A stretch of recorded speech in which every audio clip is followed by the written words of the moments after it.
podcast est présenté par la microbrasserie La Force du Malte, la bière du 12e joueur.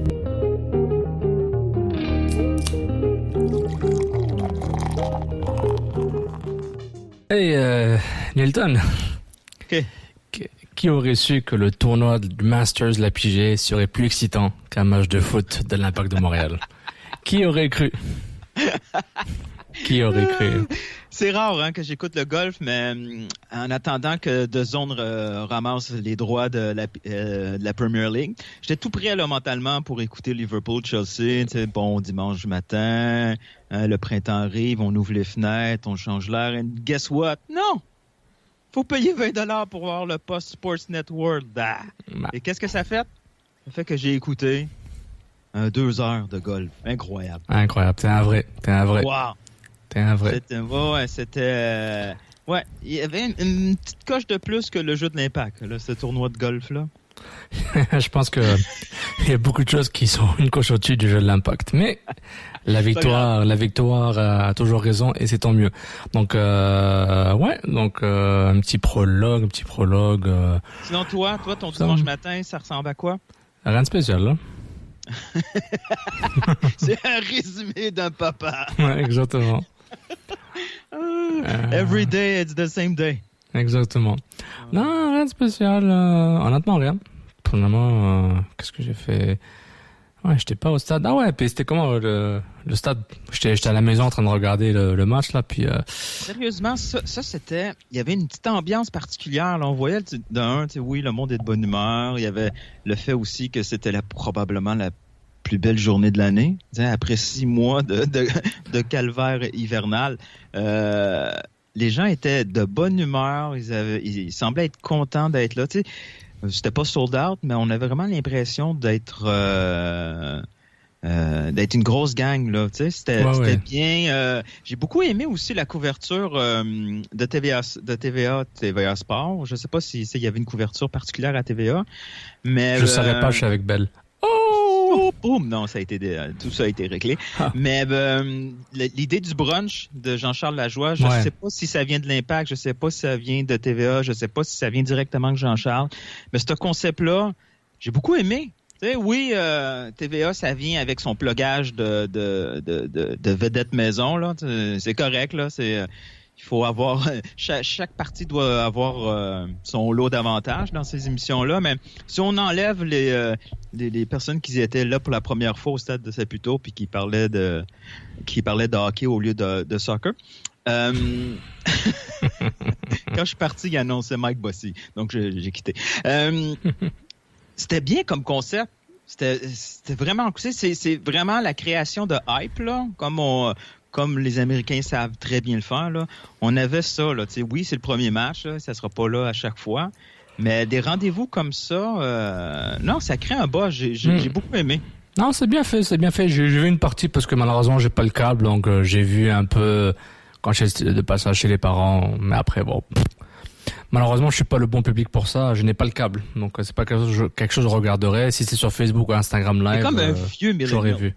Oui, je suis un vieux millennial parce que je peux pas consommer la télé comme avant. Ça m'intéresse plus. Puis, je suis content que DAZN existe. Déjà que DAZN ait les droits de l'Impact de la MLS en entier, de façon systématique.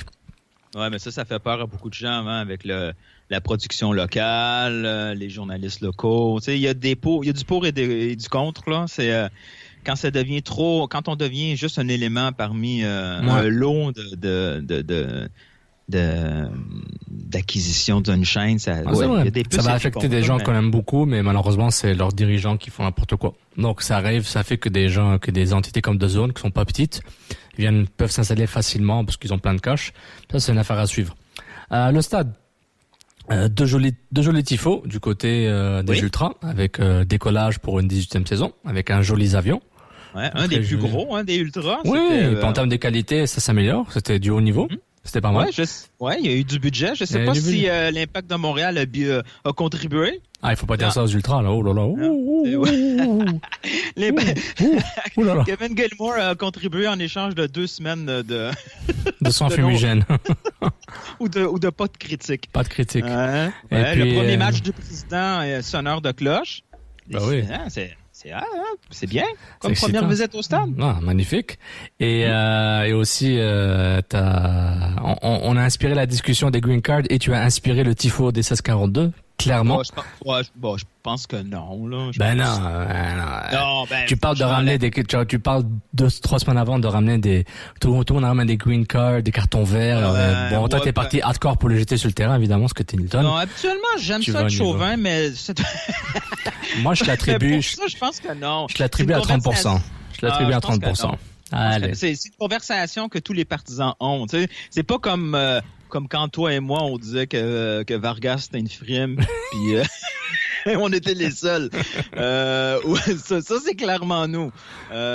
Ou quand on est en train d'avoir raison sur Urruti, ça c'est parce qu'on était les seuls. Mais les green cards, c'est assez généralisé. Ben, tant mieux si on fait partie des lots des inspirations. On peut en donner d'autres idées s'il faut.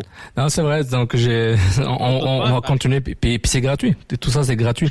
Tout ce que vous allez faire, c'est aller sur patreon.com/Football Club. Tout après avoir dit que c'était gratuit. Ah, les pléonasmes, c'est ça la vie. Puis c'est ça, un joli tifo avec une grille carte dessus, puis avec les ultras qui disaient avec un message à Don, it's time. Pardon, je vais relire la photo. Ne me dis pas. Don, par rapport à Garber, it's your league. Fix the injustice par rapport aux green cards qui sont donnés aux joueurs étrangers qui occupent des places internationales dans les clubs MLS américains. Mais au fait que j'ai appris à travers différentes recherches que très peu de personnes ont retweeté malheureusement. Je suis là pour toi. Non mais t'as un retweet de Nilton, c'est de l'influence. Et puis c'est pour dire qu'en fait c'est un règlement interne que la ligue décide de dire que si t'as un green card, tu comptes plus comme international sur le roster d'un club US. Ou la même façon qu'un Canadien n'est pas est considéré comme international. C'est un règlement interne dans les clubs US. La MLS peut changer son règlement interne pour dire si t'as les cheveux rouges et tu manges des pop-corn, tu comptes comme place internationale. Donc ça n'a aucun rapport avec les lois du travail. Les lois du travail, quand tu vas chercher des green cards ou pousser pour chercher la résidence permanente d'un joueur qui joue par exemple à Montréal, c'est que tu essaies de remplir le critère, de fitter le critère que la ligue impose pour dire tel joueur avec tel critère ne compte pas comme contre une place internationale. Donc voilà, la ligue avait depuis que je suis la ligue, ça fait 8-9 ans, 10 ans. Il y avait 10 ans pour rectifier le tir, ils l'ont pas encore fait. C'est pas compliqué, c'est un règlement interne. Changer ce règlement comme ça pour équilibrer les choses, faire des négociations. Et moi j'ai beaucoup de doutes sur ce que les clubs canadiens font en termes de lobbying avec la ligue. Genre, c'est un règlement interne. Donc, c'est quoi que vous attendez à leur dire changer le règlement interne? Faites un vote. Mais c'est moi où j'ai l'impression que l'obtention des green cards s'est accélérée dans les 2-3 dernières années. Avant ça, c'était plus ou moins un enjeu. Mais moi, je pense que c'est quelqu'un qui a trouvé un déclic ou un sorte de inside, un sorte de un fast track qui était connu, mais qui était connu ailleurs, mais pas connu du côté de la ligue. Puis on se dit, c'est bon, on va en profiter. On fit ces critères, on parle au département de l'immigration américain. Est-ce qu'on peut accélérer ça? Ils disent oui, ça fait des critères. Et boum, t'as les green cards. Et ça, je suis d'accord, il y a des critères, mais ça c'est au niveau de la loi du travail de chaque pays. Mais le fait de décider que tel joueur, que tel passeport, telle nationalité ou telle non-nationalité octroie ou pas, impose ou pas à mettre un joueur dans une place internationale, c'est un règlement interne de la ligue. Il faut la changer. Donc moi, quand les gens, à chaque fois qu'on pose la question à Adam Braz, ou c'était à Nick Santis, ou même à Monsieur Gilmore, Kevin Gilmore, j'ai dit, pourquoi il parle à chaque fois je sais pas, à chaque fois, il y en a un qui parle, c'est difficile d'avoir la résidence permanente au Canada. Oui, mais la règle, c'est une règle interne, donc changer la règle pour que les critères soient différents. C'est ça que je comprends pas. Je trouve ça vraiment dommage, là, mais ça me dit, voilà, je me pose des questions qu'un genre de lobbying ces clubs canadiens font, parce qu'ils le font mal, en tout cas. Moi, en tout cas, c'est mon petit rant. Et puis, mais, en tout cas, je voulais que tu dises que tu voulais vraiment, t'étais vraiment l'inspiration derrière le tifo des 1642, parce que j'avais une phrase, j'avais une tournure que je voulais utiliser. On peut faire un jeu de rôle, là. Alors, oui. Oui. Oui, je suis l'inspiration. Vas-y avec ta phrase. Tu vois, Nilton, tu as moi et toi, surtout toi, un vrai influenceur, comme ces modèles Instagram qui montrent leurs jolies fesses dans des Lululemon, des Instababe dans des Lululemon, mais justement nous, on n'a pas de belles fesses, on n'a pas de Lululemon. Parle pour toi. On fait juste, on fait juste parler de foot et les gens inspirent les gens. Donc, de toute façon, ça va pas la peine. L'Instagram est down une fois sur deux. Ouais. Les gens paniquent. On est mis sur Twitter. Là. On est niché, mais on est toujours up. On est toujours up, ouais. Donc, si Lululemon, vous nous passez des pantalons yoga, on va peut-être les porter ou pas. Prêt à commencer le yoga si t'embarques avec moi. Hot yoga, on y va. Ça va être fou. Sinon, ta semaine, as-tu eu le temps pour du Netflix ou d'autres choses? Qu'est-ce que j'ai fait? J'ai vu Valhalla Rising, un film que je voulais voir depuis quelques semaines, depuis quelques mois. C'est un film bizarre. C'est tout ce que je veux dire. C'est un film très bizarre. Je savais qu'il était bizarre. Comment ça s'appelle, là? C'est quoi ça? Valhalla Rising. C'est un film indie, là. C'est indie, style viking. Pourquoi tu cliques sur ce film-là? Parce que j'aime l'acteur. Je pense que c'est un Danois ou un Suédois. En tout cas, il est scandinave. C'est un très, c'est l'acteur qui a joué le chiffre. Finalement, il va être norvégien. Sur un des James Bond. Ouais, c'est très possible. Torres André Flo. Mais, ouais, donc, en tout cas, j'ai aimé, là, puis, mais je voulais commencer aussi, Black Summer sur les zombies, là, mais j'ai pas eu le temps. Mais, donc, je me suis tapé Valhalla Rising tard la nuit, en écrivant mon article sur les green cards MLS 1642. Ah, c'est pour ça que t'as écrit en anglais. J'écris en anglais parce que je voulais plus de reach. C'est un sujet MLS, donc il fallait que le faire en anglais. C'est tellement clickbait. Attends, j'écrive un truc sur la MLS en français, personne va le lire. Dans cette ville. C'est ce qu'on fait nous tous, on chiale en français. Regarde, personne. On tag Dong comme s'il allait lire nos tweets. Exactement. Et voilà. Personne n'allait lire mon article en français. Personne. Fallait l'écrire en anglais. Regarde, Jonathan Wald m'a retweeté. Ma journée est faite. Donc c'est bon. C'est notre fast track à nous. C'est notre green card à nous. Moi, j'ai pas eu le temps de voir du Netflix cette semaine. J'étais pas mal occupé, mais j'ai eu le temps de voir un peu les highlights de Benfica. Ouais, avec ton faux vrai portugais, là. Je te jure, là, c'est ce qui m'a plus excité, je pense, dans les 10 dernières années dans le foot portugais? 15 dernières années? On n'était pas excité avec un gardien portugais, le Benfica, qui s'est pris un but bête, là, il y a un an ou deux, là? Non, je te jure, là, une finesse, ce gars-là. Ouais, c'est vrai. J'ai vu les highlights aussi, comme tout le monde, oui. C'est complètement fou, mais moi, ce qui me... Tu peux le dire en version originale, son nom? Dis-le comme un vrai gars du pays, là, João. Le fameux João Flix. João Flix. Il faut toujours avoir une voix grave au Portugal, je sais pas pourquoi. Bref, c'est fou comment ils ont cette capacité, dernièrement, beaucoup Benfica, à sortir un gars où, il y a 6 mois, on n'avait jamais entendu parler. Tu te rappelles de Renato Sanchez, qui est un peu... venu de nulle part. Venu de nulle part. Il y a les 2 défenseurs centraux de Benfica. Il y en avait un qui était proche de signer avec Lyon, mais un autre est arrivé. Il y a lui, ce gars-là, j'ai très hâte et j'ai très peur en même temps. Benfica va probablement, avec les intentions du joueur, être obligé de le vendre, mais j'espère qu'il va aboutir à une place où il va être capable de se développer correctement. Mais c'est vrai. C'est injuste parce que tu regardes ces jeunes qui sortent des académies européennes, tu regardes les jeunes qui sortent des académies MLS, puis je vais pas juste pointer les nôtres, là, je vous dis la MLS au grand complet. Il y a un écart, mais un écart. C'est fou. Le 19 ans, et oui, tu sais, on est excité par nos jeunes de la MLS, mais c'est incomparable. Non, mais c'est dans l'ADN du pays, de chaque continent. C'est comme tu me dis, pourquoi il n'y a pas de joueurs de hockey qui sortent du Portugal? Parce qu'ils n'ont pas la culture du hockey. Qui est imbibé dans l'ADN. C'est pas vrai, parce que, je veux dire, au hockey, par exemple, oui, les derniers joueurs européens, c'est des talents fous. Mais c'est des exceptions aussi. Oui, mais il y a des wow un peu partout, que ce soit des Finlandais, des Suédois, des Russes. Tu sais, il y a une histoire. Oui, mais c'est des pays OK. Mais tu me dis que l'Allemagne et la France commencent à sortir des gros joueurs. Là, je dis OK, je suis un peu étonné. Même s'ils ont le hockey dans le sang, dans ces pays-là, mais c'est pas majoritaire comme sport. Non, mais mon point, c'est quand je regarde Davies, par exemple, et quand je regarde un Félix, l'écart me semble immense.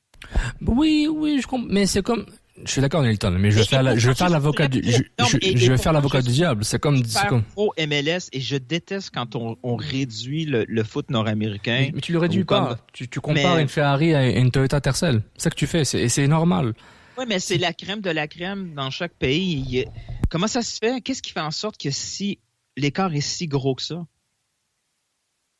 Parce qu'ils mettent toutes les ressources à le temps pour aller chercher les jeunes, puis aussi dans la culture, je présume, dans l'ADN Mais c'est comme l'Uruguay. Comment l'Uruguay, il crée tous ces joueurs malgré une population de quelques millions? Parce qu'ils ont une culture de jouer au foot dans la rue, puis ils ont des ligues de district, puis comme ça qu'ils vont les chercher. Le chemin est juste différent. Il y a aussi le côté socio-économique. Je suis désolé, mais les bons joueurs de foot, beaucoup sortent de la misère un peu, sans faire de stéréotypes. Là, beaucoup moins qu'avant, je présume, mais c'est pas nécessairement. Ouais. C'est comme le hockey, c'est pas tous les joueurs de la NHL, c'est pas tous des gars, tous des middle class de famille canadienne. Ouais, c'est un vaste sujet, là. C'est pas, on trouvera pas de réponse là, mais. C'est clairement incompétent d'en parler, mais c'était le fun. Sur ce prologue est fini dans 5, dans 4, dans 3, dans 2, dans 1, et on y va. Pour l'émission, l'épisode 8 du CCPP, 3, 2, 1. Peu importe c'est où, peu importe où ça se joue. MLS, Ligue des champions, Euro, Mondial. On en parle tout le temps. Dit comme ça fait vraiment bien, mais en vérité, on parle surtout de l'impact. Cannes Football Club, les pionniers du podcast soccer. C'est la référence soccer à Montréal. Tout simplement, les meilleurs. C'est le Cannes Football Club. La poutine du soccer. Bienvenue, le prologue est fini. Si vous êtes encore là, merci d'être avec nous. Et merci encore à nos sponsors. D'abord, Spreaker.com, notre plateforme de podcast distribution qui nous sponsorise pour les prochains 12 points. Donc, Spreaker, c'est la plateforme qui pousse les podcasteurs vers le succès. Ces outils permettent de produire, héberger, distribuer et monétiser votre podcast en quelques clics et depuis un seul endroit. Cet endroit, c'est Spreaker.com. Donc, allez au next level avec votre podcast, Spreaker.com, passez au niveau supérieur. C'est sans équivoque. On est dessus. Vous voyez la différence.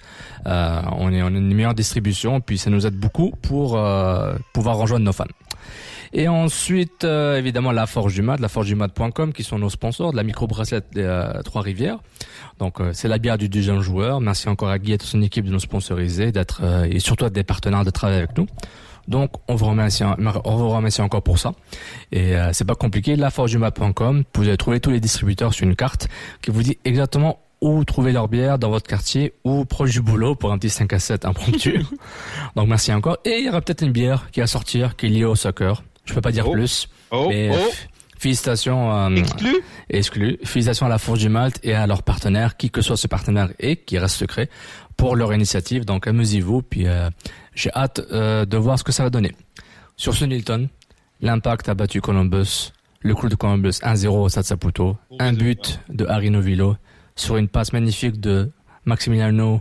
Je ne marque pas des buts au Roti. Et je pense que ça résume le match. Sur ce, je pense qu'on peut passer directement aux questions. Direct. Pas besoin d'en parler du match. T'es sérieux? Bing bang boom? Les questions, on va parler du match à travers la question. Je pense que ça va faire l'affaire. Teach Tournesol nous demande qui sera le premier entre Diallo, Taider et Piet à avoir un match de congé. Moi, je vais aller à l'inverse, c'est trop facile. Il faut vraiment, on le prend pour acquis, là, mais l'importance de Samuel Piet dans cette équipe-là, là, on s'est habitué, on a oublié c'était quoi avoir une équipe sans milieu défensif. Samuel Piet a transformé cette équipe-là par son positionnement, par sa responsabilité, et là, on le voit par son endurance. Il aligne des minutes. Il ne fait pas juste marcher sur le terrain, là. Il aligne des minutes de top qualité. Non, non, c'est vrai. Puis c'est un vrai bulldog, c'est un marathonman, c'est un marathonien. Puis il fait le travail. Je suis d'accord avec toi. C'est un joueur simple et sobre, physique, agressif, intelligent. Puis il est jeune, donc c'est l'avenir. L'avenir est devant lui. Son avenir est plus que positif, que ce soit avec l'Impact et ensuite sa carrière après l'Impact. Et puis je trouve que c'est très important que l'Impact a su le convaincre de justesse, parce qu'il aurait pu être un joueur du Toronto FC, et de pouvoir l'avoir dans son club, parce que, comme tu as dit, Nilton, il fait un gros travail. Et sur les trois, je pense que c'est lui le plus indispensable, parce que déjà, il n'y a personne d'autre. Exact. Littéralement, personne d'autre peut faire le même rôle que Samuel Piet. Chez Azira, puis je suis pas convaincu que... Ouais. Donc, t'as Azira, puis ensuite t'as Piet, ensuite t'as Taider, ensuite t'as Kroliki. Après ça, c'est fini. Donc voilà, c'est un bon retournement sur la question. Diallo, il faut lui donner du congé. Il faut faire attention, l'usure, tout ça. c'est un vétéran qui traîne ses bobos. Il faut pas faire l'erreur de se dire que c'est un indispensable dans un match. On est mieux de le perdre pour un match que le perdre pour une longue période. Parce que s'il y a Diallo est parti pour une longue période, c'est la cata, là. Non, c'est vrai. Puis, c'est vrai, c'est Diallo qu'il faudrait plus protéger. Parce que je pense que Taider, il va jouer tous les matchs possibles. Anyways, il y a des grandes chances qu'il y ait la Coupe d'Afrique des Nations en Égypte durant l'été. Donc, même s'il fait pas la CAN, il va jouer tous les matchs. Il y a personne d'autre pour jouer son rôle, entre guillemets, à moins qu'il y ait un marquateur surprise. Donc ouais, c'est un très bon point, mais je suis d'accord que Diallo, il faut le protéger. Mais je commence à avoir des doutes là. Attends, c'est quoi qui m'a choqué? J'avais remarqué sur Twitter, c'est que Camacho était même pas sur le... Mais exactement, c'est une des questions de Steph. Il nous demande, il est où Camacho? Il est là où il mérite d'être, dans le fond, comme 4e défenseur dans le depth chart. J'avoue, quand t'es 4e défenseur dans le depth chart central, c'est peut-être normal que tu sois pas dans le 18. Parce qu'ils avaient besoin d'un latéral droit. Exact. Zachary Broguillard, puis ils voulaient mettre Bahia et Chouanière sur le banc. Donc, ça confirme ce qu'on a dit en début de saison. On peut retourner un peu plus loin. Ça confirme ce qu'on avait comme conversation en fin de saison 2018, où on disait Camacho, Cabrera, c'est quoi la grosse différence? Nilton, est-ce que tu dis qu'on est encore visionnaire 6 mois à l'avance? Non, on est négatif. Pardon. Désolé. Ça peut décrocher. Et là, ça confirme ce qu'on avait probablement vu venir, c'est cet été, ils vont tout faire pour trouver une solution. Bah oui. Échanger, prêter, vraiment, plus pour qu'il soit pas dans l'effectif parce qu'il coûte trop cher. Parce que sortir Camacho de l'effectif, je parle pas de la feuille de match, mais de l'effectif, ça donne deux grosses acquisitions. Ça donne deux plus au club. Ça donne une plage internationale, ça donne 700 000 $. Ça, c'est un bel échange, là. Juste de libérer, tu t'améliores ton club. Tu vas chercher. Ils ont probablement déjà regardé des solutions un peu à l'externe, que ce soit un jeune DP ou un DP ou un TAM. Il reste pas beaucoup de place, là. Quand j'ai réécouté le match ce matin, je pense que c'est Nicolas. Excuse-moi. La grosse tristesse dans ta voix. Attends, ce match-là, t'as juste besoin de le voir une fois. Tu n'as rien raté, t'as rien vu de nouveau, t'as rien appris de nouveau. Et tu le sais. Au fond de toi, tu le sais. C'est cool. Ah oui, c'est que j'ai appris, c'est Nicolas Martineau qui a dit pendant le match que... bref, je ne sais plus. C'est peut-être des touches, je me souviens plus. Je fais juste des name drops comme ça dans le lot. Il y en a un que je frappe dans le mille dans l'un des lots. Il reste plus de TAM. Donc ça va être un peu compliqué. S'il reste plus de TAM, si je comprends bien les règles, on peut pas descendre Taider en TAM player pour signer un deuxième DP. Ouais, c'est vrai. Ça devient un peu compliqué. Bref. Au niveau budget, l'impact est dans la merde. Ça, on le sait depuis le début. C'est tellement inconcevable. Quand tu entends que Toronto est parti en Italie avec l'agent de Giovinco se trouver un autre joueur. Il y a des noms qui sortent à gauche, à droite. Eux, ils ont de l'espace. Ils ont déjà un club. Ils ont Altidore, Bradley, ils ont jeté Pozuelo qui est en train de détruire la ligue. Petite parenthèse sur TS. Altidore, est-ce que c'est le joueur de foot le plus chanceux de la planète? Il joue tout le temps avec un gars incroyable pour le faire bien pareil. C'est vrai, mais il met le ballon dans les buts à chaque fois. Oui. Il faut qu'il le fasse. Tu sais quoi la différence entre lui et Urruti? Je sens que tu vas me le dire. C'est que lui, il est dans la boîte. Il est souvent proche du gardien pour marquer un but. Urruti, c'est terrible. Il est gentil, il court. On a gagné grâce à lui. Je comprends tout ça. Mais... Regarde. Est-ce que quand on va rentrer dans le sujet Urruti, donc si tu vois des questions, ajoute-les. Mais regarde. Moi, j'étais d'accord avec toi sur le profil d'Urruti. J'étais d'accord. Je suis d'accord que c'est pas le numéro 9 que l'Impact avait besoin d'avoir pour monter de niveau. J'ai fait l'erreur, mais j'avais raison, mais j'ai fait l'erreur de me dire c'est mieux que Mancuso. Ok, donc j'ai un peu baissé mes standards. Ce club m'oblige à baisser mes standards, sinon la MLS, on a du mal à regarder certains matchs. Maintenant, je suis d'accord que dans ce qu'il fait, à la base, en théorie, son profil FIFA 19, tu te dis en pointe tout seul, c'est peut-être pas la meilleure chose. Mais je me suis dit, à la maison, avec Taider, à l'extérieur, si l'Impact développe un jeu quand il joue un peu plus haut, Ça va faire du bien. Mais en termes de course, il me déçoit. En termes d'impact dans la surface, c'est pas assez. Je suis d'accord avec ça. Mais en même temps, je me donne un 5% d'espoir parce que l'Impact n'a pas de jeu en ce moment. L'Impact, même à la maison, contre un Columbus supérieur en termes de jeu, parce qu'à la fin, c'est le résultat qui prône, c'est que l'Impact n'a pas vu le ballon en première mi-temps. En deuxième mi-temps, Columbus... Ils ont eu 15 minutes où ils avaient la possession du ballon. Les 15 premières minutes... Oui, ils étaient contents et tout, mais Columbus, dès Columbus accéléré, ça faisait mal. Mais en deuxième mi-temps, Columbus, je sais pas ce qu'ils ont. Ils aiment pas marquer au Stade Saputo. Mais ils ont un problème. C'est un blocage mental. Mais en tout cas, l'Impact a gagné, tant mieux. Mais Urruti, c'est un problème, parce qu'il n'y a pas d'alternative. Oui, il y a Jackson Hamel, mais je doute fort que Jackson Hamel va commencer à être titulaire de façon systématique parce que Urruti ne marque pas. Le Urruti marque pas de but. Il va quand même jouer parce qu'il avait à faire un effort de repli défensif. Malheureusement, c'est triste de dire ça sur un attaquant de pointe. Quand on parle de ça comme une seule qualité, quand il marque pas des buts. Il a une belle action, le 1-2, puis il fait sa frappe est un peu écrasée, mais c'était positif. On voit, ok, le gars, il aime jouer vers l'avant. Mais je comprends ton point. Et t'avais raison. Moi, je suis d'accord avec toi, mais j'avais l'espoir que le collectif allait l'aider. Mais c'est le collectif, là. Puis même, regarde, il a dit, là, moi, il a dit littéralement, je traduis, là, un peu ses propos. Lui, il s'en fout de la manière, il a gagné.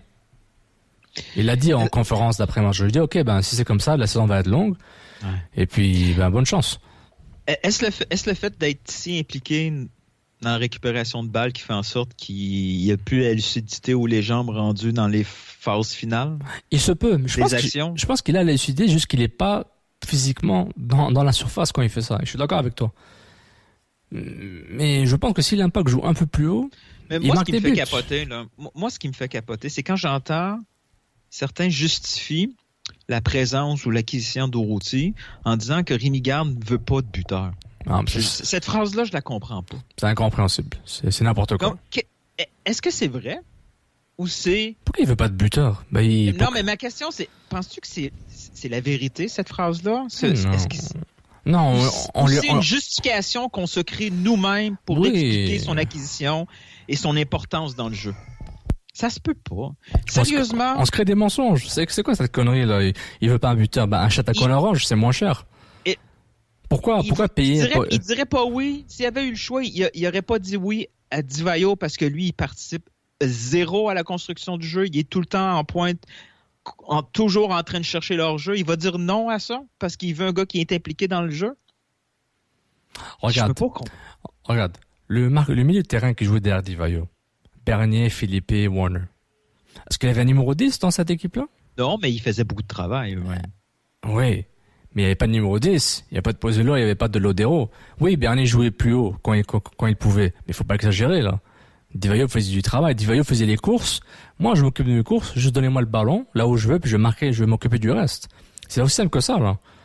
Quand Drogba était là, il y avait numéro 10 à l'Impact? Non, mais je veux savoir, il y avait rien d'autre. Donc, à un moment, il faut arrêter, là. Il faut arrêter de justifier, la présence de Urruti parce que Rémi Garde voulait pas un buteur. Un coach qui veut pas un attaquant qui marque des buts, ça a aucun sens. Ça a aucun sens comme logique de recrutement. Je pense que c'est le seul, tu prends un gars, tu dépenses de l'argent pour aller le chercher, et après tu donnes une promesse de contrat. Je trouve que c'est un peu exagéré, là. Mais bon. On va arrêter là parce que je veux pas que ça devienne parce que je vois la question de Guillaume Desmarais. Est-ce que Urruti pourrait être la solution comme milieu central offensif si on utilise Piat et Taider en CDM CM? Je dis s'il l'a déjà fait avant, pourquoi pas? Mais tout est possible. Je veux dire, Rooney est devenu un milieu.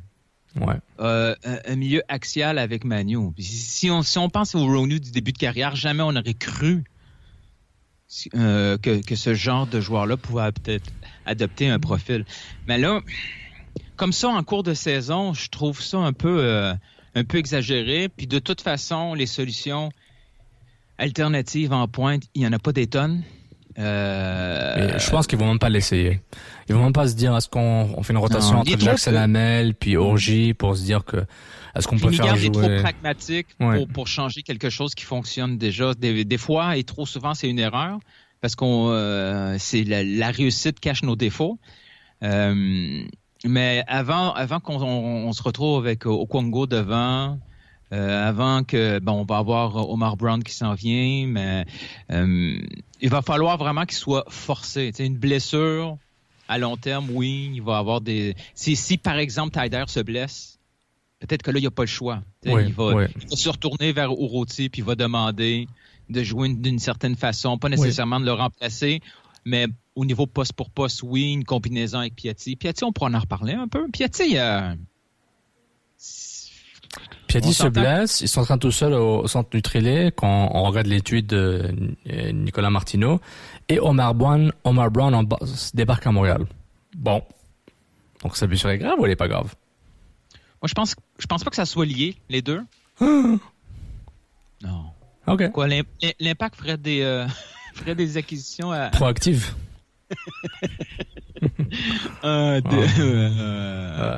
Oh God, arrête.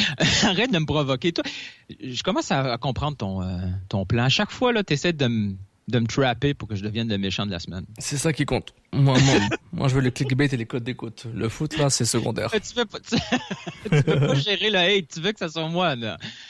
Non. Mais j'ai peur que...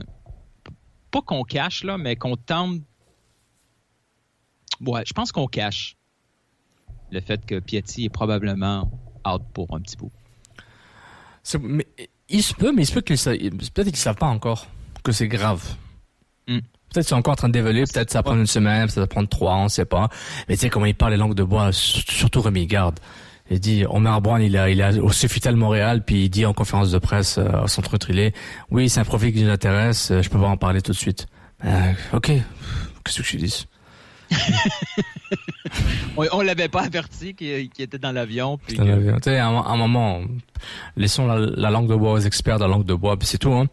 Puis Piatti, ils font ce qu'ils veulent, là, mais sans Piatti, ils sont un peu dans les problémates, mais quoique, on se dit qu'en Columbus, ça marche bien. Novilo est super, tout le monde est content, et puis voilà, quoi. Étienne Bélanger nous demande 2 déplacements à Philadelphie, à New England en 10 jours, plus un match à domicile dans 2 semaines. On fait tourner l'effectif? Si oui, qui? Ouais, ça va ressembler encore... Quoique... Moi, ça ne dérange pas d'avoir Bahia et Chouanière comme titulaire. Avec le Salamel, ça a mieux marché. Je trouve que c'était mieux durant le match nul contre DC et contre la victoire contre Je crois Columbus. que Guigard va vouloir retourner Novilo à droite pour retrouver les automatismes de la pré-saison. Moi, j'aimais bien le trio Azira, Sagna, Novilo. Je le répète souvent, mais ces 3-là, ensemble, c'est beaucoup mieux de ce qu'on a vu. Les 2 matchs de Novilo à gauche, c'était moyen. Même si un peu, ça reste que c'était moyen. Oui, mais honnêtement... Les Chouanière à gauche, il y a probablement juste 60 minutes dans les jambes, Chouanière, là, parce qu'il dépense beaucoup d'énergie. Mais c'est de l'énergie bien placée, par exemple. Je suis d'accord, mais pour revenir à Novilo, c'est que justement j'étais vraiment moyen là, comme la plupart de l'équipe. Mais je pense aussi que juste que l'équipe était mauvaise en termes de développement de jeu. Donc Novilo, à chaque fois qu'il faisait des sprints, il sprintait contre 4 joueurs de Columbus. Ah ouais, je sais pas qu'est-ce qu'on s'attend qu'il fasse à un moment donné. Même Ronaldo, à un moment, Cristiano Ronaldo aura du mal à le faire. Mais c'est plus sa chose qu'il y a un gros gap. Un grand gap entre ça. Puis je pense tant que le jeu de l'Impact reste sobre et défensif et en contre, je pense que le reste de leur talent offensif, leurs joueurs créatifs vont souffrir beaucoup. Parce que même Piatti souffre. Malgré ses stats, il y a des matchs où on le voit pas. Non, exact. Donc et lui, il a du talent supérieur. Donc je pense que des gars comme Nuvilo, comme Orji, que j'essaie même pas de prononcer son nom de famille là, désolé. Pratique-toi pendant toute la semaine. Okunko. Oh, presque. Répète ça. Je pense que tu places un 3e W. C'est ça ton problème. Mais c'est pas grave. Okunko. Ouais. Okunko. Ah, c'était bon, ça. Okunko. Voilà. C'est celui qui a aucune idée comment le prononcer. Exactement. Donc, Orji, voilà. Donc, honnêtement, bonne chance, mais je trouve que c'est être un gâchis de joueurs créatifs et offensifs. Mais si leur contre va être leur pain et le beurre, qu'ils l'assument, ils l'assument. Je pense que c'est pas quelque chose qui est caché, là. C'est pas un mystère, mais avec les joueurs qu'ils ont, ça serait bien d'être un peu plus. C'est pas comme s'ils avaient pas le temps de développer quelque chose, tu vois. C'est ça qui, j'ai l'impression, on est toujours en train de racher, on est toujours en train d'accélérer, on est en retard un rendez-vous à chaque fois, mais non, t'as le temps, là. T'as le temps. Toronto, ils ont du mal, ils perdent Jovico. On va prendre un Espagnol semi-connu qui est en train qui en 2 matchs a fait la misère à 2 gardiens. Donc, il était gentil quand tu dis semi-connu. Oui, inconnu. Je savais pas qui. Je ne savais pas qui il était. Donc, à un moment, moi j'ai des doutes sur la capacité de l'Impact de chercher des bons joueurs au bon moment, dans des postes clés. Et encore une fois, dans l'axe, ils l'ont fait avec Taider. C'est un énorme coup d'aller chercher un joueur comme Taider. Je parle en termes d'âge, d'expérience et de Non, parce et de que poste. ils ont pris celui qui était disponible. Et finalement... Oui. Si c'était pas Bologne, jamais il serait là. Donc voilà. Donc c'est un peu emmerdant tout ça là. Mais j'ai du mal à évaluer ce match. Mais encore une fois, Novilo, je suis content qu'il marque. Il a une belle frappe. On le voit, il a un instinct offensif. Donc tant mieux, il faut en profiter. Donc je mets beaucoup d'espoir sur lui par rapport à ça, parce que je trouve que son profil en théorie, son profil FIFA 19 me fait dire que il peut être le penchant droit de Piatti, comme on l'avait dit faussement sur Silva. Je trouve que Novilo peut l'être à sa façon. Et je trouve qu'il peut le faire. Là, je t'avertis d'avance, faut que tu sois gentil avec Claude Caron qui nous demande est-ce que Taider a joué son pire match depuis son arrivée à l'Impact de Montréal? Oh, il a fait pire que ça. Il était pas bon. Oui. Il était pas bon. Il était pas très bon. Mais il a fait pire. Oh ouais. Non. Mais lui aussi, il accumule pas mal de minutes. Oui, puis n'ayez pas peur, là. Vous pouvez parler de Pied Taider. Je sais pas mon cousin, là. Mais en même temps, il marque le but. À la fin du match, on a un autre discours. Parce qu'on a un beau discours présentement sur Novilo. Oui, alors que Novilo, il y a une belle action. Non, c'est vrai. Mais oui, Taider, là. Ouais, mais tu nous connais, Nilton. Même s'il marque un but, Taider, on aurait dit, moi, j'étais pas si bon que ça. Mais c'est la victoire. Finalement qu'il y a un Portugais à Montréal. Bah, t'as Santos, là. À chaque fois, il sort à la 60 minutes à Columbus. Prends-le, Pedro Santos. Ramène-le. Il y en a d'autres. On pourrait aller chercher d'autres choses au milieu, là. Un vrai milieu, là. Des milieux créatifs, on en produit à la tonne, là. Oui, c'est vrai. Nick, appelle-moi, Nick. Appelle-moi. Appelle Joao. Mais c'est ça qui est intéressant, parce que Taider, oui, il a fait au meilleur des cas, un match moyen, sinon il était vraiment un peu perdu, là. Je sais pas si lui était perdu ou c'est Towood qui était perdu, par rapport à Columbus, mais moi, je sais qu'il fait un mauvais match quand je le remarque pas. Quand je le remarque pas, c'est qu'en général, il fait un match moyen, puis quand il perd des ballons de battement, qu'il faisait l'an dernier beaucoup, à plusieurs reprises, je me dis, ouais, je pense qu'il y a des problèmes. Mais, bon, en général, c'est un joueur simple. En termes de décision, en temps, il abuse, et là, il a une tendance à vouloir tirer des 40 mètres à chaque fois, je sais pas pourquoi. Il veut juste lancer des missiles, mais je sais pas, c'est par rapport au manque de disponibilité, au manque de solutions dans la surface, etc., mais c'est Taider, c'est pas Piatti, c'est pas un Valéry, c'est pas un Blanco, c'est pas un Lodero, c'est un joueur beaucoup plus bas, on le fait jouer de façon offensive parce qu'on a besoin de lui. Je pense que s'il joue vers l'avant, ça peut juste aider l'Impact, mais voilà, il a fait un mauvais match, là. Un match moyen, mauvais. Ça change rien à ma vie, mais c'est juste que sans lui, t'as besoin de lui, mais quand il joue mal, il devient un poids. Donc, c'est pourquoi on parle souvent du poste d'Azira. Il faut que le poste d'Azira soit un gars qui soit encore plus fort pour essayer de compenser. Même dans ses mauvais matchs, il est très utile au club. Oui. Parce qu'il y a d'autres joueurs qui à son poste qui avaient des mauvais matchs, puis c'est assez catastrophique, là. Wilson Pereira nous pose une question sur le nouveau venu qui reste à confirmer, Omar Brown. Peut-il ravir le poste à Novilo, qui est, à mon avis, beaucoup trop lent pour la MLS? Des joueurs lents dans la MLS là, qui ont du succès, là, il y en a aussi. Oui, la rapidité et la lenteur, c'est assez subjectif, là, mais c'est par rapport à ce que tu fais dans le jeu, mais je sais pas pourquoi ils vont chercher un ailier, à moins que c'est vraiment bon. Mais je comprends pas encore, mais on va laisser sa chance, mais juste que c'est pas une nécessité. C'est là que il y avait plus de besoin dans l'axe. C'est sûr qu'ils sont allés confirmer avec l'ancien Roberto Brown s'il était apte à jouer ce genre de poste-là. Tu sais, des statistiques là, de Panama, il faut faire attention. Hein, oui, on voit qu'il a probablement déjà joué comme milieu, mais est-ce que c'est vraiment le cas? Est-ce qu'il était plutôt comme milieu offensif, 9,5? On le sait pas trop. Tu sais, de ce qu'on a vu un peu contre Toronto, c'est un gars qui est agressif, dans le bon sens du terme. Là. C'est quelqu'un qui a une patte gauche, Oui, c'est bizarre à chaque fois, on va chercher dans des positions où on pense pas en avoir besoin. Mais si le gars, c'est un pari qui coûte pas trop cher, à part peut-être la place internationale qui nous a coûté dans les 6 digits. Oui. C'est un prêt, donc ça m'achale moins. Ça fonctionne pas. On fait comme on a fait avec Aguirre. 3 mois après, on le retourne à la maison. Tout à fait. Arrighi.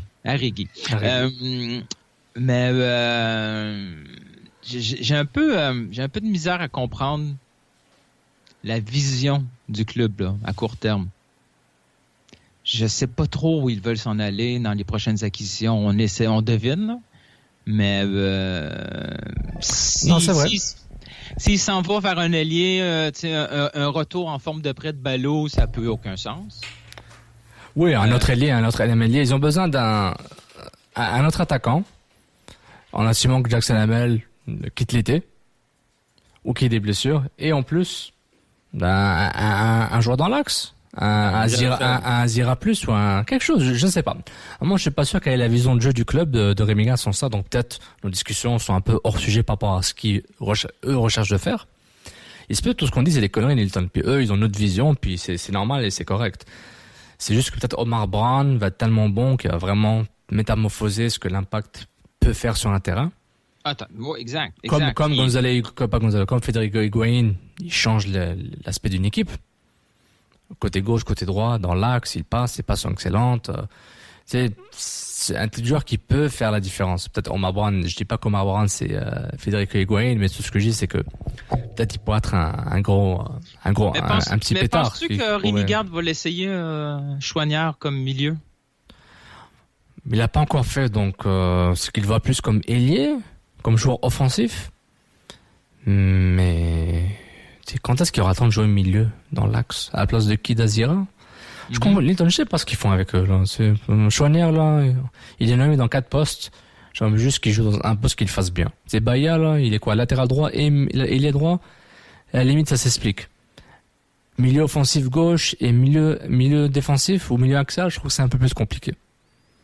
Pour mon cerveau footballistique. Je dis pas que c'est pas possible, mais pour moi, j'ai du mal à le comprendre.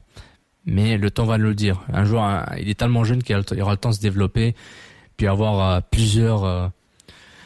se faire plusieurs identités dans son répertoire foot. Je parle de Mathieu Choignard. Mais honnêtement, je vois pas nécessairement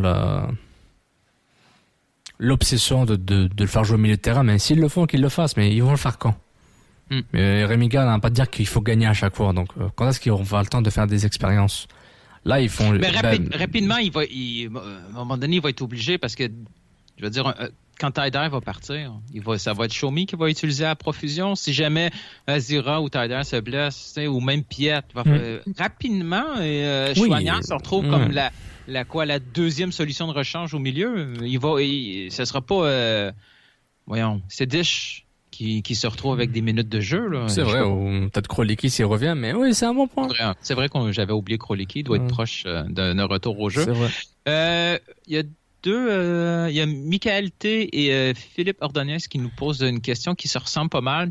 Dans le fond, le jeu, c'est de situer Montréal dans une espèce de power ranking dans la Ligue. Est-ce qu'on est dans le top 5, dans le top 10? Est-ce qu'on est plutôt vers en bas de la moyenne? Bref, est-ce que ce début de saison superforme par rapport à la qualité du groupe? Ouf. C'est une équipe dans le 10 à 15. Ouais, plus proche de 10 que de 15. Oui, ça fait les séries. Et l'Impact n'a pas surperformé, mais il a clairement maximisé les points qu'il pouvait aller chercher. Oui, avec son calendrier difficile, l'Impact était excellent. Ouais, parce que avoir surperformé, on serait allé chercher 3-4 victoires, mais ça a été les victoires qu'on a obtenues et les nuls, c'était par des marges minimes là. Sur même le match à Montréal.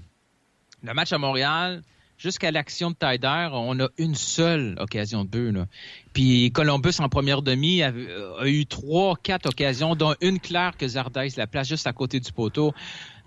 Columbus, ils veulent pas marquer au Stade Saputo. Je sais pas ce qu'ils font, là, mais ils auraient pu finir le match rapidement en première mi-temps. Oui. Ils avaient amplement nombre de chances, mais ils marquent pas beaucoup de buts, c'est leur problème. Too bad.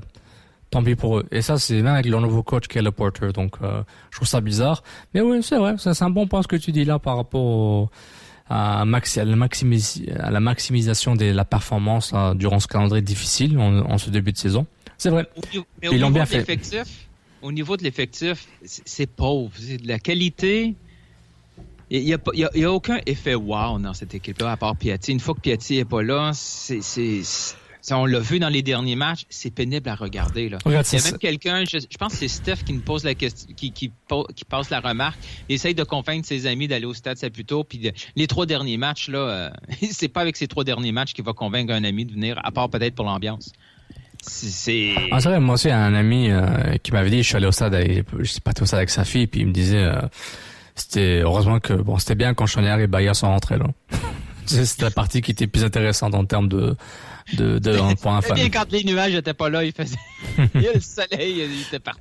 Exactement, c'était fou. Et puis il était pas content des hot dogs à $7. OK. Non mais c'est vrai mais regarde, c'est quasiment le même club que l'an dernier, mais tout le monde est dans pas le même club, là, il y a beaucoup de changements, je veux dire, mais l'ossature, elle est très similaire ou presque. Il y a une grosse partie de l'ossature qui est revenue, mais en même temps, c'est la deuxième année avec Garde, tout le monde croit au message. Comme Nick et Dave Levesque disaient, l'attitude est très différente, beaucoup plus positive, et tout le monde est rassemblé autour du staff. Il y a une sorte de buy-in. Perdez 3 matchs, l'attitude dans le bar, là. Ça, c'est... Oui, c'est vrai, mais l'équipe va bien, mais c'est comment tu les perds? Mais c'est comment tu les perds? Tu sais, tu les perds 4-1, puis t'es nul, ouais. Tu les perds 2-1. Mais oui, c'est dégueulasse, là, de perdre 2-1, te retrouver à ton match d'ouverture avec 2 points au lieu de 8. Je suis d'accord, c'est catastrophique. Mais c'est comment tu les perds? Tu sais, tu fais 4-1, 4-1, KC 7-1, c'est différent que de perdre sur un penalty ou sur un VAR, ou, tu sais, c'est aussi les circonstances. Mais juste qu'on a l'impression que tout le monde est plus un buy-in. On nous vend ça, puis on voit un peu parce que le groupe est assez rassemblé. De ce que je perçois, puis c'est une analyse très métaphysique que je fais là, c'est pas très scientifique comme méthode. Je n'utilise pas des méthodes très scientifiques pour donner mon opinion sur ce point-là, mais on voit qu'il y a une sorte de ça a l'air cool, tout le monde est gentil, tout le monde est bien, tout le monde veut bien faire. Tu sais, ils auraient pu s'écraser après le 7-1 contre Casey, mais ils disent non, c'est pas grave, action de parcours. Ouais. Intéressant. Hein? Bon. LP nous demande que pensez-vous du jeu défensif? On voit les latéraux défendre très bas dernièrement, ce qui aide beaucoup au rendement défensif de l'équipe. On sait que Nacho n'aime pas devoir défendre si bas. Croyez-vous que Garde gère la situation au retour de son maestro? Ouais. Le jeu défensif, ça va être probablement le pain et le beurre du club tant que Piatti n'est pas de retour. Là, on l'a vu en première demi, là, c'était que ça. On était un bloc tellement bas après 15 minutes. Et on se croyait jouer encore à l'extérieur. Là. Ça a été qu'en deuxième demi, on a fait un peu plus de pressing haut.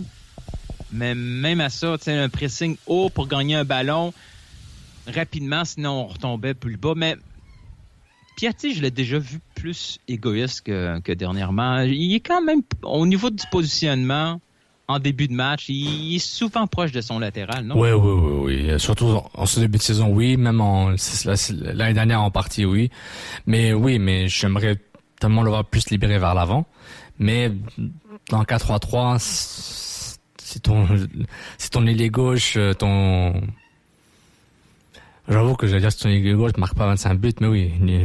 Piatti marque quasiment 25 buts et quand même on lui demande de descendre parce que ça fait partie c'est parti ce qu'il faut des requis du poste pour qu'il faut défendre en groupe, sinon tu te fais matraquer à chaque fois. Tu laisses un trou béant à chaque fois, à un moment tu vas noyer ton latéral gauche va se noyer. Mais c'est vrai. Mais honnêtement, il faut que le créatif soit beaucoup plus intelligent. On a Azira, comme tu as dit avant, il fait très bien le repli défensif pour couvrir Sagna quand il monte. Taider monte beaucoup, donc Taider le fait pas autant côté gauche avec Lovitz. Ça dépend. T'as aussi Piet qui couvre aussi les latéraux. Mais en allemand, c'est un mishmash, c'est un mélange de tout. Mais on est d'accord, Rémi Garde veut avoir une coquille défensive quasiment parfaite, étanche. Hermétique, pardon. Il veut que tout soit hermétique. C'est sa seule façon de rester en vie dans les matchs, là. Oui. Surtout contre des équipes supérieures. Puis dès qu'il y a un petit grain de sable qui rentre dans les Royals sa machine, ça fait 7-1 contre Kansas City. Dans le sens, l'équipe est trop forte déjà, c'est que tu vas souffrir, mais en plus, boum, tu mets des éléments qui sont pas prêts, des gars qui sont pas bons, puis c'est une noyade totale. Puis, mais j'avoue que s'il y avait peut-être Camacho Cabrera contre Columbus, peut-être Columbus aurait gagné le match plus facilement. C'est très possible. Parce que Raitala a été excellent, Diallo a été solide. Ouais. Justement, donc, c'est une des questions du gros Benji qui demande avec les performances de Raitala, est-ce que ça confirme qu'il a le poste aux côtés de Diallo jusqu'à nouvel ordre? La réponse, on l'a vu par la signature de contrat, le prolongement, c'est un gros oui, là. Oui, c'est une valeur sûre. Il est gaucher, complément à Diallo. Il est propre, hein. C'est tellement... il se place bien. Ses relances, même quand il, tu sais, il est défi pour faire des dégagements de la tête. Sa tête, le dégagement, quasiment une passe. Il est calme. Quand on parlait tantôt d'Omar Brown, oui. Raitala, c'est un peu ça. Il est arrivé à Montréal dans l'échange de ciment. On n'a pas compris pourquoi on est allé chercher un autre latéral gauche dont on n'avait pas besoin parce qu'on venait à avoir le MVP Lovitz à gauche. Il est venu combler un gros trou comme défenseur central à cause des blessures. Puis finalement, Raitala, on le voit à chaque fois qu'il est dans un match, il fait pas d'erreur. Tu sais, c'est pas le plus wow dans l'équipe. On sort pas des séquences de Raitala parce qu'il prend pas de chance, mais des interceptions clés, des interventions propres, il en fait à la pelletée. Puis pour Montréal, comme défenseur central, on a besoin de cette sécurité-là, tout à fait. Ce calme, sénérité, où on l'a vu, le Cabrera, il peut réussir des trucs assez incroyables, mais quand il est rentré dans le match, sa première intervention, il a fait un tout droit, là, tu sais. Ouais. Un classique Cabrera, c'est vrai. Non, j'ai pas grand-chose à rajouter sur Raitala. Il est sobre, il est propre, il est bien, il est solide. C'est pas wow, c'est pas nul, il fait le travail, puis c'est ça qu'il faut. Le foot, c'est ça, là. C'est même dans la vie, c'est des gens qui font la job, la font bien, puis c'est tout, ils rentrent chez eux, puis ils ont pas besoin d'avoir des étoiles et des MVP, puis des joueurs du match Vidéotron. On va garder ça au buteur, puis le défenseur qui est sobre et qui fait le travail, c'est parfait. C'est comme ça qu'il faut. Comme Piet, tu le verras pas, on le voit plus parce que c'est le Québécois du coin, on l'adore. Sinon, son travail, c'est travail de l'ombre. Mais c'est comme ça qu'il faut c'est comme ça que ces joueurs travaillent. C'est dans ces conditions-là que ces joueurs aiment être parce que ça fait que ils peuvent gérer le match. Un défenseur central, c'est une tour de contrôle. Puis quand on a deux, puis la chimie est bonne. Moi, je dis c'est parfait. Puis il parle pas français, Raitala, donc je pense que la communication, ça va aller. Parce que j'ai vu la tendance Camacho, Diallo, parce qu'ils parlent français, mais bon, je comprends pas la langue commune pour faire une défense marché, là, j'ai pas trop cru à ce concept-là. Prochaine question de Normand Ouellette que j'ai croisé au stade. J'ai croisé plein de monde au stade. Ça aussi, c'était le fun. Non. Des gens autour, Luc Benoît. J'ai croisé Ali. Ah, Ali Shea. Oui, Ali. C'est Ascarada. J'ai croisé Ali. Qui d'autre que j'ai croisé? Christian Ouimet. Ouais, c'était cool. Bref, Normand. Ouellette nous demande, j'ai ri en lisant sa question. Est-ce qu'on a assez vu de Okwongo, disons, un Oduro Junior, beaucoup de vitesse, là, mais est-ce qu'on peut, est-ce que Brown et Bahia seraient une solution de remplacement à droite? Si une compétition est instaurée de façon légitime, je dis oui, il est en danger. Mais il est tellement généreux dans son effort, puis il triche pas. Je me dis, il sera là, puis c'est pas un gars qui va rechigner, genre, un ballon ne jouait pas, et si je joue un peu plus, bah tant mieux. Il se dit, je vais attendre, j'ai prouvé que je peux jouer côté droit, peut-être on va jouer dans l'axe, mais il est généreux. Ballon au pied, c'est pas top, Mais en même temps, Mais moi, si le jeu de l'équipe est plus intelligent, posé et plus, si le bloc montait plus haut de façon systématique, encore une fois, un joueur comme Orji va en profiter massivement parce qu'il peut trouver les espaces. Il n'a pas besoin de faire 60 mètres pour se démarquer. Tantôt, il faisait des courses, il voulait faire un grand pont de 30 mètres à un moment. Je dis waouh, ça n'a pas marché. Là. C'est peut-être une fois là, peut-être contre. Moi, ce que j'ai vu là, c'est j'ai vu Sagna lui parler très très souvent là, dans ses courses. Il était pas trop content là, par ses choix de course. Il paye un peu le fait de pas avoir été là en pré-saison. Ouais. Mais là, ça commence à faire beaucoup d'entraînement. Là. Il devrait en principe avoir compris un peu le jeu le collectif. Il doit être pas super compliqué à comprendre, le collectif de l'Impact de Montréal. Là. Mais c'est peut-être pas un bon ailier. Peut-être un deuxième attaquant. Je sais pas. Oui, peut-être. Ouais. Non, mais tu vois, je veux dire, c'est peut-être c'est pas son rôle. Peut-être c'est pas son rôle si c'est le latéral il monte pas ou si le latéral monte beaucoup. Je sais pas. C'est l'avant-attaquant pointe qui est posé plus sur le jeu. Mais d'accord, ça changerait toute l'équipe. Donc un ailier comme Orji, il doit se dire ouais, si Orji avait Drogba devant lui, tu penses pas que son jeu va changer? Ben c'est clair. Voilà, c'est par rapport à ça. Donc je ne compare pas au retier Drogba, juste par rapport à l'impact qu'un attaquant qui pèse peut avoir une différence, aura une différence sur comment les joueurs se comportent. C'est pas compliqué. Bayern, lui, je l'aime bien, mais souvent je le trouvais limité au niveau des solutions. Quand il se retrouvait un contre un avec son défenseur, mettons son choix de dribble, il est pas grand. Hein? Il y a beaucoup de misère à battre son défenseur à un contre un. Comme ailier, c'est une grosse faiblesse. Hein. Mais bon, peut-être c'est... Il est jeune. Ou qui est encore un peu gêné. Mais tu sais, Choignard, on le voit beaucoup plus... confiant dans ses actions en un contre un. Baya, lui, est tout le temps pris en deux décisions. Oui, Choignard est beaucoup plus explosif et dynamique, ça c'est vrai. Mais c'est deux styles différents. Là. Ils font pas la même chose. Dr Foot nous envoie encore 27 questions.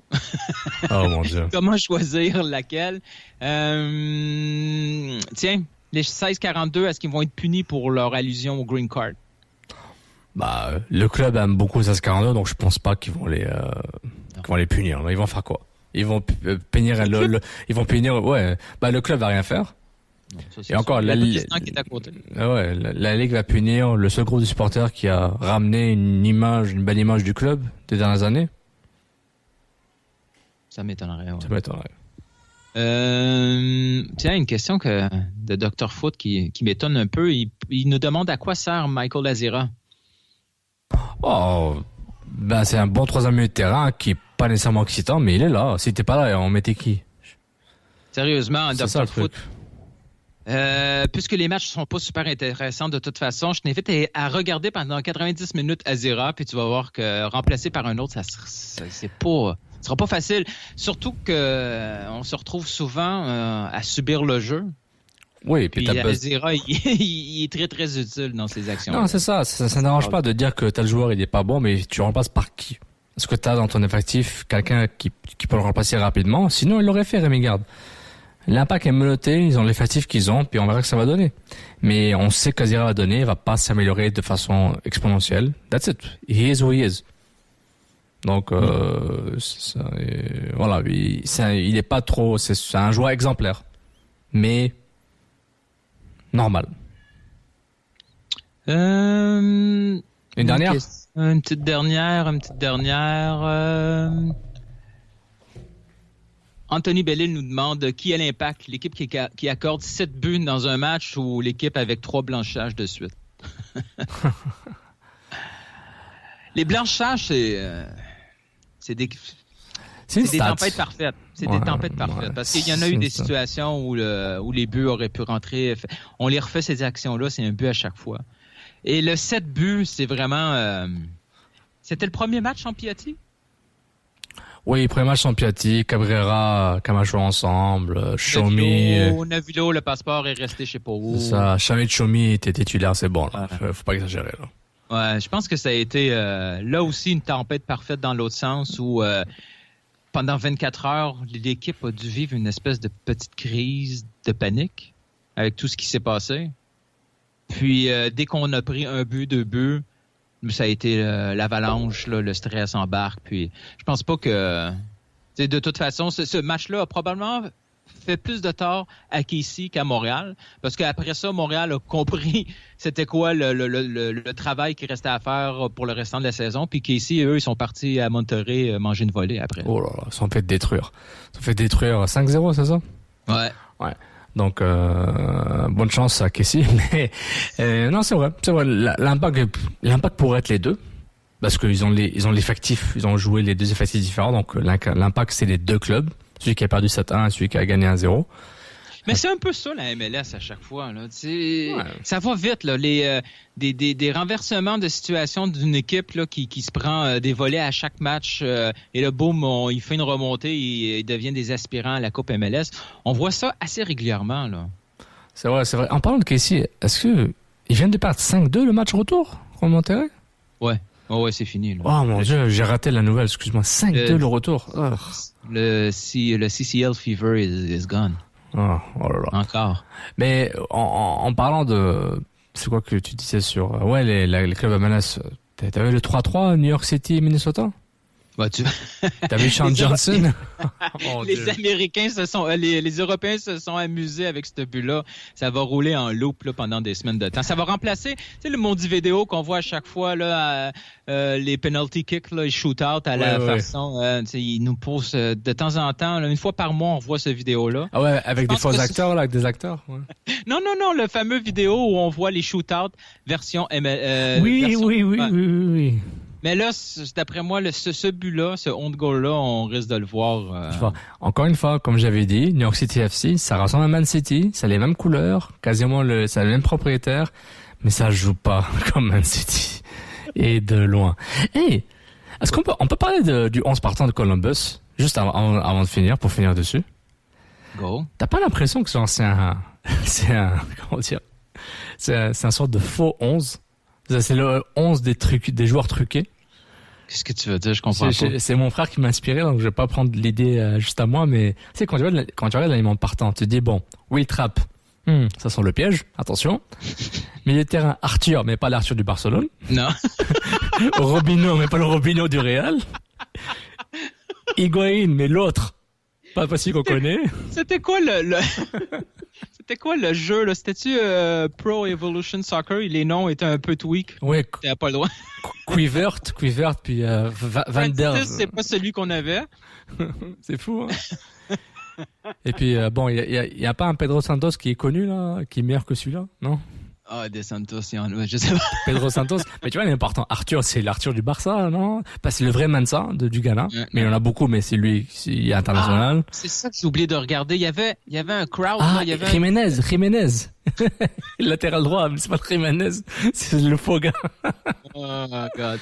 Au stade, il y avait des partisans de l'Espérance de Tunis. Oui, j'ai vu, oui.